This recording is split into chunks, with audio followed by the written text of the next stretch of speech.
Hey everyone, welcome back to my channel. If you are new here, you are in luck because you just clicked on a really great video. If you are an older subscriber or have been here a while, you're gonna really enjoy this one. This is something that I've been wanting to put together for a while, and it's just one of those videos that takes a little more time to film, and I wanted to do it right. But I finally had the time to sit down and do it, and I have compiled 15 of my very best tips for painting the perfect manicure at home. It is so much easier to get a salon quality manicure at home than you think. And if nothing else, I just want to push that message. I just want to promote that you can do anything on your own with the right tools, the right techniques. It is 100% possible. I wanted to make sure that with this video, I showed you examples of how I do these things. So that's exactly what I did. I filmed a step-by-step DIY manicure implementing these tips so you can see exactly when and how they're done. I don't want this intro to be too long. I really want to get right into the meat of it.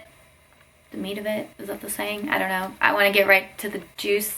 I don't know what I'm saying. I just want to get to the good stuff. So without further ado, let's jump into these 15 manicure tips, hacks, tricks, whatever you want to call them.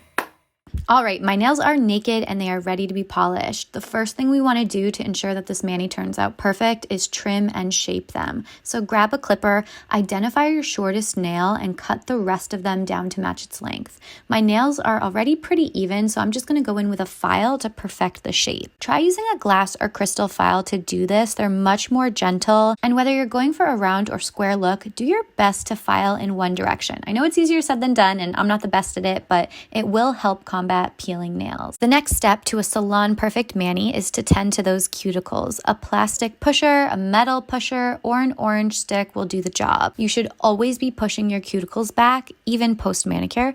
This will help tremendously to prevent any drying, peeling, or cracking of the skin around the nail.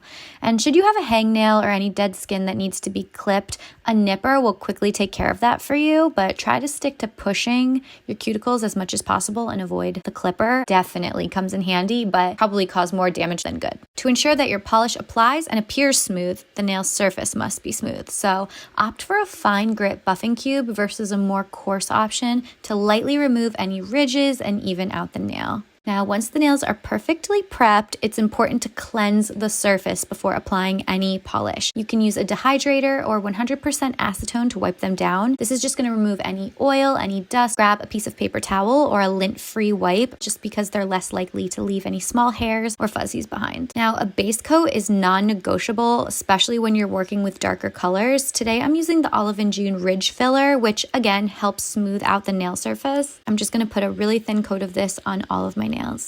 Number 5 for achieving a perfect manicure at home is to select the perfect color. I should probably make an entire video deep diving into this, but there are certain polish colors that can actually make your nail beds look bigger or smaller, and there's even shades that make your hands look younger, tanner, and even slimmer. Today I'm going to go with this deep Bordeaux because the shade complements my fair skin and it's officially fall. I also have shorter square nails at the moment, and I love darker shades on this style nail. All right, next tip. This is a polishing tip. When you're preparing the brush to polish, gather a small bead of color on one side of it. So kind of wipe it down so all the polish gathers to one side. That's going to really help you when applying it to the nail. Tip number 7, paint thin coats. Let me repeat. Thin coats, especially the first coat of color. It's likely that the initial coat will be a bit streaky, especially if it's very thin, but that is okay. Having too much polish on the nail at this time will delay drying, it'll encourage bubbles, and it'll leave you with a mess come top coat time. Also, do your best to stay away from the cuticle and the skin around the nail. If you do happen to get any color on the skin, don't stress. I'll show you how we take care of that later. Okay, this is one of my favorites. I love this hack. Always paint your thumb last. I like to use my thumb as a cleanup tool, and if they're wet, they're really no help. So save them for last while you're applying the color. Once the first coat of color is applied, do your best to wait. Wait as long as you can before the second coat.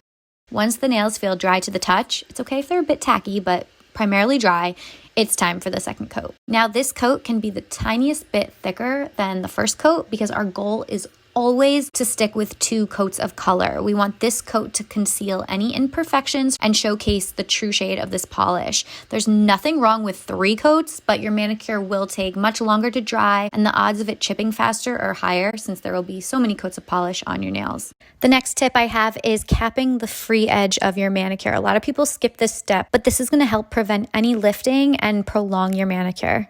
Tip number 12, I'm not sure why, but I like to clean up before the top coat. So I take a small cleanup brush, anything with a flat edge. You can use like a lip brush or a little eyebrow brush. This is actually an Olive and June cleanup brush. I dip it in acetone and lightly remove any polish that made its way onto the skin. You can also use this to shape the base of the mani. So if you applied your color and it looks a little wonky at the bottom, you can use this to kind of clean up the edge and create a smooth finish. It's quick, easy, effective, and it's completely mess-free, especially if you're working with acetone. All right, number 13, you need a really good top coat. There's a video on my channel sharing my 3 favorite top coats. I'll link it below, but Olive and June has a really great option. I actually use this top coat with all of my other polishes. Definitely apply a generous coat and don't forget to cap the edge. All right, number 14, let them dry, like really, really dry, like really, really well. Do nothing with your hands for the next 30 to 60 minutes if you can manage. Seriously, don't even change the channel. Don't pick up a book. Just sit there. This is prime smudge time, and there is no worse feeling than ruining a perfect mani with a careless smudge. All right, once they are dry, like officially dry, we move in to my favorite part, the cuticle oil. Oil those babies up. Do it now, do it later, do it tomorrow, do it as often as you remember because cuticle oil will keep your nails hydrated and your mani looking fresh. Trust me, this product is a complete game changer for manicures. It'll take a good manicure to great and a great manicure to fab and a fab manicure to, I'm just gonna stop talking now. You get the point. Use your oil.